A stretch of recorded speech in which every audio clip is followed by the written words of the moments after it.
예수님께서 예루살렘에 입성하셨을 때 수많은 사람들이 종려나무 가지를 흔들면서 예수님을 환영하는 장면은 우리에게 굉장히 익숙합니다. 이런 행위의 기원은 구약시대로부터 근거하지만 이 사람들이 했던 행동의 동기는 중간기로부터 유래합니다. 사람들은 어떤 동기로 예수님에게 이렇게 열광을 했을까요? 때는 주전 141년으로 거슬러 올라갑니다. 중간사 강의에서 언급했던 마카비 전쟁의 도표인데요. 마따디아가 셀레우커스 왕조에 대항해서 마카비 전쟁을 일으킵니다. 이것이 주전 168년의 사건입니다. 그러나 167년에 마따디아가 죽고 그의 셋째 아들 유다 마카비가 이 전쟁을 계승합니다. 주전 165년에 예루살렘을 탈환하고 164년에 성전을 하나님께 봉헌했던 것을 기념해서 하누카, 수전절이 여기에서 유래가 됩니다. 그러나 엄밀히 말해서 예루살렘 성전을 탈환했을 뿐 여전히 전쟁에서 완전히 독립을 쟁취하지는 못한 상황입니다. 유다 마카비의 형제는 5명이었죠. 요한, 시몬, 유다 마카비, 엘르아살, 그리고 요나단이었습니다.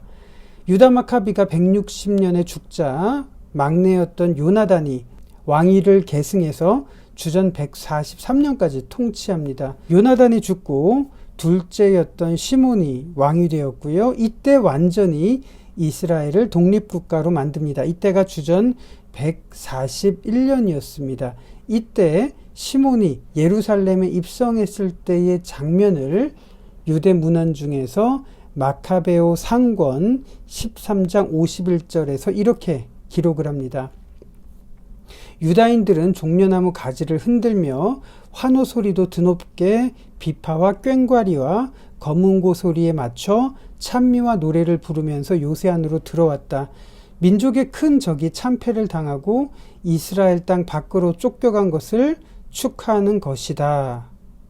이스라엘이 주전 586년에 바벨론에 의해 주권이 함락된 지 무려 445년 만에 독립을 쟁취했던 순간입니다. 사람들은 시몬을 향해서 보시다시피 종려나무 가지를 흔들고 환호했습니다. 이 사건을 두고 요세푸스는 우리에게 이런 기록을 남기는데요. 이렇습니다. 유대전쟁사 1권 53절에서 이렇게 기록합니다. 그는 시몬을 말해요. 또 산지와 그 밖에 여러 곳에 매복을 두었고 모든 전략을 총동원하여 빛나는 승리를 거두었고 대제사장으로 불리게 되었다. 그는 결국 170년간 마케도니아 셀레우코스 왕조를 말하는데요. 마케도니아의 지배하에 있던 유대인들을 해방하였다 라고 기록을 합니다. 여기에서 대제사장으로 불리게 되었다는 구절이 흥미롭습니다. 시몬은 왕이 되었고 독립을 쟁취했는데 사람들은 그를 대제사장, 즉 하나님의 대리인으로 불렀다는 점을 요세푸스는 지적합니다. 백성들이 그렇게 불렀다는 또 다른 기록이 있는데요. 유대 고대사 13권 213절에서 214절의 기록은 이렇습니다. 백성들에 의해 대제사장이 된 시몬은 즉위한 첫해 마케도니아인들 셀레우코스 왕조죠. 속박에서 유대인들을 해방시켰으며 그들에게 조공을 바치지 않아도 된다고 허락했다. 이러면 당연히 세금 감면이 일어나겠죠. 유대인들이 이 같은 자유와 조공의 면제 특권을 누리게 된 것은 셀레우코스 왕국 창건 후 170년이 지난 후의 일이었다. 유대 백성들이 시몬을 얼마나 존경하고 좋아했는지 개인 상호 간의 계약 문서나 공공 기록에서조차도 유대인의 은인이요 지배자인 시몬의 통치 원년에 라는 표현을 쓰고 있는 것을 보면 능히 짐작할 수가 있다라는데요. 이해되시죠? 셀레우코스 왕조의 지배를 받은 지 170년 만에 그리고 주권을 빼앗긴 지 445년 만에 시몬은 이스라엘의 독립을 쟁취합니다. 그래서 사람들은 그에게 종려나무 가지를 흔들었고 그를 대제사장으로 불렀습니다. 삶의 전 영역에서 시몬을 은인이라고 하면서 그를 기리는 마음으로 살게 됩니다. 사실 이것이 나쁜 것은 아니죠. 우리나라도 36년 만에 독립을 했을 때 얼마나 기뻤을까요? 그런데 36년보다 훨씬 더 긴 시간 동안 압제를 당했고 독립을 얻었으니 이들의 기쁨을 이해할 만합니다. 그런데 중요한 것은 마카비 시대의 이런 행위, 이런 동기가 예수님 시대에 재현된다는 점이에요. 물론 예수님 시대에도 로마에 의해서 속박을 받았고 주전 63년부터 예수님 시대까지 주권을 잃었던 것을 생각한다면 예수님 시대의 유대인들은 적어도 90년 이상 로마로부터 압제를 당했던 시절이었으니까 예수님이 예루살렘에 입성하셨을 때 시몬처럼 자신들을 구원해 주시기를 얼마나 바랬을까요? 예수님이 예루살렘에 입성하셨을 때 사람들은 이런 동기로 예수님을 맞이하고 있었다는 점입니다.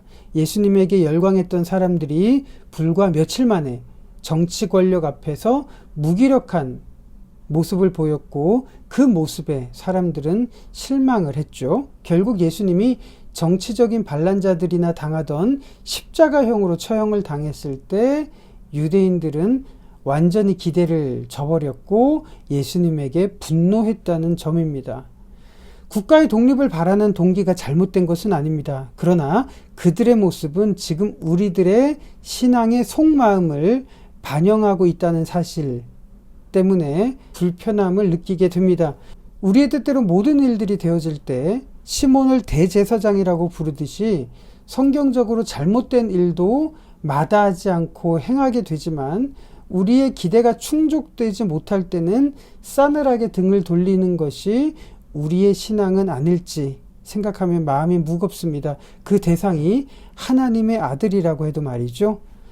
신앙생활을 하다 보면 하나님을 사랑하는 척도가 마치 종려나무 가지를 흔드는 것처럼 겉으로 드러나는 특정한 행위가 하나님을 사랑하는 표현으로 여겨지는 모습을 경험할 때가 있습니다. 예를 들자면 설교자의 열정적인 목소리, 찬양 인도자의 특유의 감성적인 멘트, 찬양을 할 때 찬양하는 사람들의 표정과 손짓, 그리고 기도할 때 남들보다 더 큰 목소리들, 이런 행위들이 하나님을 사랑해서 나오는 모습일 수는 있지만 이런 행위들이 하나님을 사랑하는 척도는 될 수가 없을 겁니다.